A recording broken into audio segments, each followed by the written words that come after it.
Hey everybody, so I thought I would show you guys what I'm doing with this new little project here. Sorry if my chair is creaky, I've got an ancient office chair I'm using in here. I'm doing my second cardigan. It's identical to that one I made that was like the burgundy and brown and amber and kind of golden colors. Same yarn, red heart roll with it melange, different colorway. This colorway is called Autograph, and it is navy blue, purple, kind of a heathered blue, some plum. I'm going to wear this one with black accessories and an underlayer. I'm going to wear it with a black mock turtleneck and black leggings and black boots. This is a very simple sweater. It is a formula. There's really not a pattern to it. There may be a written pattern or a pattern tutorial out there somewhere. This is a take on a tutorial I saw on YouTube. Now, there are two YouTube channels with crochet, and they have very similar names. There's Oana and Uana. And I think this one was Uana. She has a tutorial on a crochet cardigan that starts off as a hexagon, and the sleeves down work exactly the same. The only difference is, instead of starting the neckline the way she starts the project, I started with a chain to do like a top-down raglan style. So this is like a hybrid between her tutorials sweater and a raglan top-down sweater.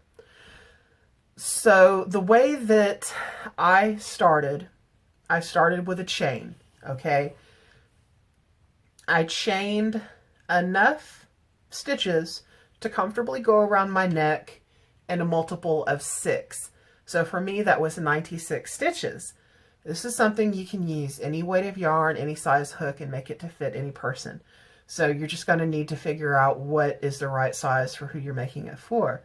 And you're going to put a marker, you're going to divide it into 6, and whatever number you get, you're going to put a marker, okay? For me, it was 96 stitches divided by 6, that was 16. So I counted 16 stitches, put a marker, 16, put a marker, 16, put a marker, 16, put a marker, 16, put a marker, and then I end here. I do my increases at every juncture. So I do increases here, here, here, here, here, here, and I also do my increases here. Every row. Gets a little bit confusing here because I do my increase, then when I flip it to start over again, I do an increase and start. So my increases, all right, I'm going to pull this open so you can see a little bit. The previous stitch row, I do double crochet, chain 1, double crochet. And then when I get the next row up into that chain 1 space, I do double crochet, chain 1, double crochet, and do that all the way up, okay? And these are all, every row, I started off with a chainless foundation, although you can do a chain, and then I did 1 row of single crochet to help stabilize my neckline, and then started working double crochets there on out. You're working a hexagon with a hole in the middle. You may have seen people make Christmas tree skirts like this. Okay, that's it. It's just jogged in my memory.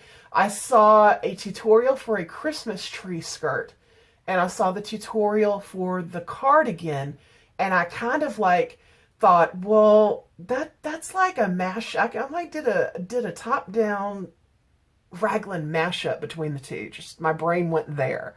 I have a weird brain. I have brain injury. Sometimes I don't go from point A to point B. I go from point A to point C. But this made sense to me at the time, so I sketched it out and started working with it, and it worked. What gives you your sleeves, you start at the neckline, work your shoulders, and then you form your sleeves. All right? You have 6 increases. You're going to have 2 points on the side, 1 point in the back, 2 points on the side, 1 point in the front. Your 4 side points are going to be what you join to make your sleeves.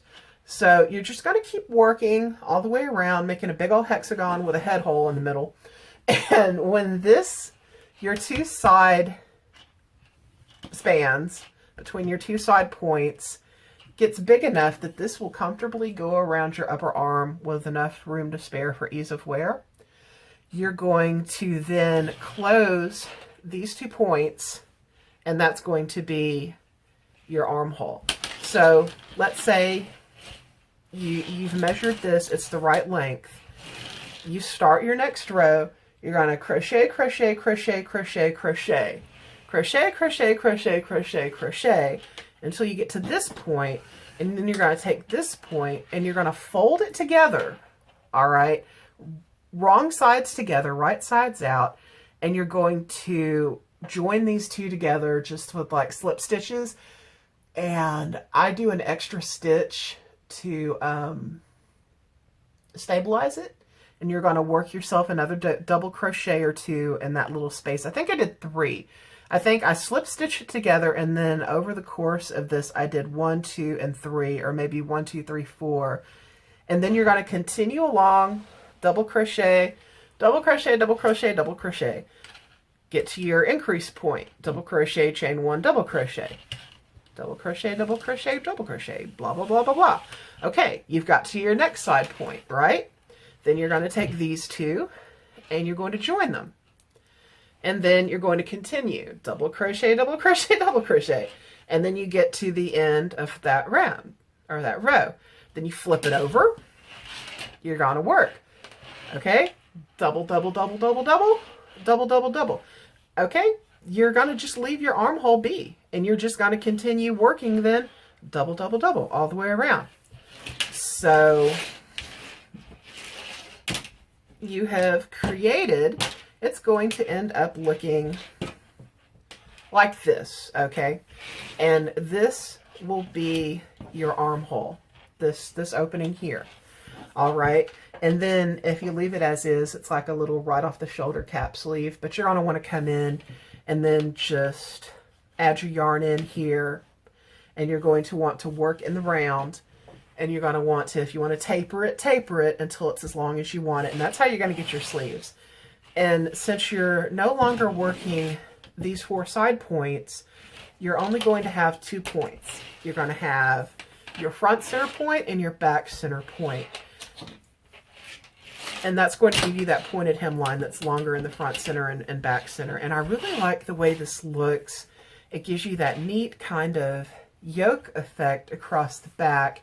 And then once you get to your sleeves, then you just have it working into the big chevron. So then you're going to continue working, and it's going to keep flaring. Okay, you're only going to get an A-line on this. You can't really make this. You could probably then make it straight if you worked in some decreases or didn't do increases. I don't know. I wanted it to be very A-lined and trapeze and flared, so that's how it works. I didn't even think about how it would do otherwise. So if you want to play with it, play with it.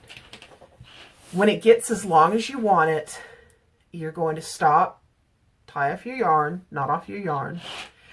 And if you want to put a button band on, you're going to go ahead and do that. You're going to go ahead and make a band for your buttons, and then make a buttonhole band.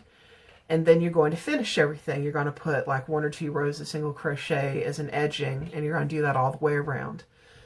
If you don't want it to have a button band, you can just have it open like a duster. You're just going to want to finish your edge.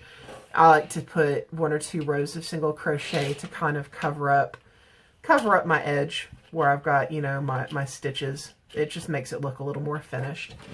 So I've got some black buttons, wood buttons for this. They're smaller than the buttons on my other sweater. So that's really the only difference. And that's it. I did my best to explain what's going on here. Like I said, I don't always get from point A to point B. I take a few detours along the way, but this seems to be working out. So I'm getting pretty close to being able to make my armholes in this one. I don't know how much time I'm going to have to work on this over the weekend. I've got some other projects I'm doing. When I get to where it's time to close this off, I'll show you how that works and what I do. But this is basically the start of it. And I used 1 cake of yarn, got to a stopping point, decided to go ahead and show you guys what I was doing. Getting ready to start cake number 2. And somewhere along the line in cake number 2, I'll be ready to do my armholes. and I will get back with you guys then.